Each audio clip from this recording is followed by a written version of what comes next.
વાંચેલું યાદ આવતું નથી પરીક્ષા ખંડમાં, એવો પ્રશ્ન હતો. તો એના માટે આત્મવિશ્વાસ જરૂરી છે. બીજું, આગળ કીધું એ પ્રમાણે પુનરાવર્તન જરૂરી છે.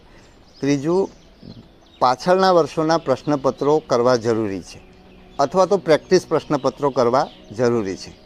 કારણ કે દાખલા તરીકે તમે ઇતિહાસનો વિષય વાંચો તો તમે વાંચશો ત્યારે બહુ સરસ લાગશે, ઘણું બધું સમજાઈ જશે, તમને એમ લાગશે કે મને યાદ પણ રહી ગયું છે. પણ એ યાદ રાખવા માટે તમે જ્યારે પ્રશ્નપત્ર કરશો ત્યારે તમને દેખાશે કે ના, આ તો આવું કંઈક હતું, પણ એક્ઝેક્ટ શું હતું, શું માહિતી હતી, એ તમને નહીં ખબર પડે. એટલે જ્યારે તમે પ્રશ્નપત્રનો એક પ્રશ્નનો જવાબ કરશો ત્યારે તમે ચોપડીમાં પાછા જઈને સ્પષ્ટતા કરશો કે નહીં, આ બે પૈકીનું આ એક હતું.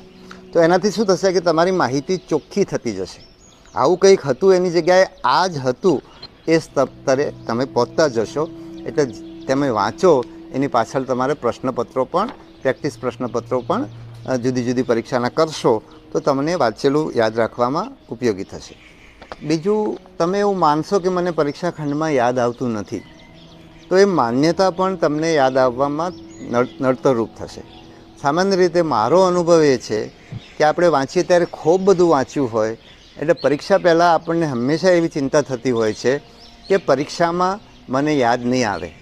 પણ જ્યારે આપણે પરીક્ષા ખંડમાં જઈએ છીએ અને પરીક્ષા આપણી સામે, પ્રશ્નપત્ર આપણી સામે આવે છે ત્યારે હવે તમારે પેલો આખો દરિયો નથી તમારી સામે, હવે બહુ મર્યાદિત વસ્તુ છે.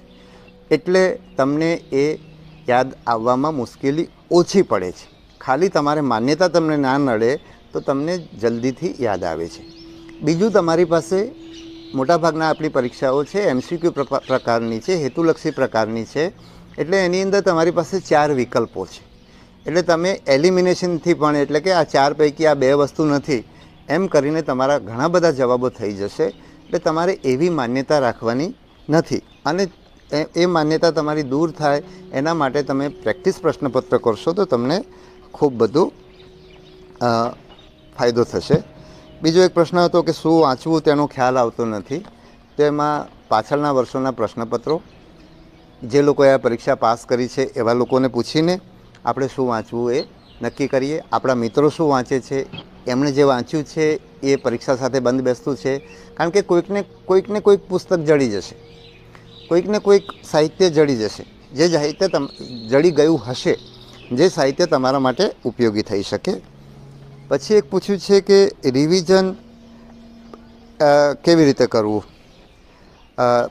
પુનરાવર્તનની ની પદ્ધતિ જણાવશો અને જે વાંચીએ તે કેટલા સમયમાં ફરી વાંચો. આ પણ વિદ્યાર્થીએ બદલાતું હોય છે. પણ તમે ધારો કે ઇતિહાસનું કે ભૂગોળનું કે વિજ્ઞાનનું એક પુસ્તક આજે વાંચ્યું અને પછી 3 મહિના સુધી તમે એને ના વાંચો તો તમે ફરી વાંચવા બેસો ત્યારે તમારું વાંચેલું ભૂલાઈ જાય. એટલા માટે તમારે શરૂઆતના સમયમાં, નજીકના વખતમાં, એટલે બહુ ઓછા સમયે પુનરાવર્તન કરવું પડે. દાખલા તરીકે 3-4 અઠવાડિયા પછી તમે પુનરાવર્તન કરી લો તો તમને યાદ રહેશે. પછી તમે પ્રશ્નપત્ર કરો, એનાથી તમારું યાદ રાખવાનું પ્રમાણ વધશે. પછી તમે જ્યારે વાંચો છો ત્યારે અંડરલાઇન કરવાનું. તો અંડરલાઇન કરતાં પહેલાં તમારે કેવા પ્રકારનું પૂછાય છે નક્કી કરવા માટે જૂના મિત્રોને પૂછવાનું થાય, જૂના પ્રશ્નપત્રો જોવાના થાય.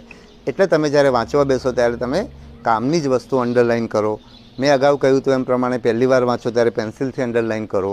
પછી જેમ જેમ તમને પરીક્ષાને તમારું સાહિત્ય સમજાતું થાય એટલે પછી તમારે પેનથી અંડરલાઇન કરવાની, અને પહેલી વાર તમે વધારે અંડરલાઇન કર્યું હોય હવે તમે એનું ઓછું કરશો, એ રીતે તમે એ કરશો. બીજું, તમારે નોટ્સ બનાવવાની. નોટ્સ બનાવવાથી તમારું સાહિત્ય કન્સાઇઝ થશે, નાનું થશે. એટલે તમારા માટે યાદ રાખવું સહેલું પડશે અને ભવિષ્યમાં પુનરાવર્તન કરવું પણ સહેલું પડશે. પછી તમે વાંચો ત્યારે સામે કોઈને રાખીને વાંચો, એટલે કે ચર્ચા કરીને વાંચશો તો પણ તમને યાદ રહેશે. એટલે એ પણ એક પુનરાવર્તનની તમારી સારી પદ્ધતિ છે.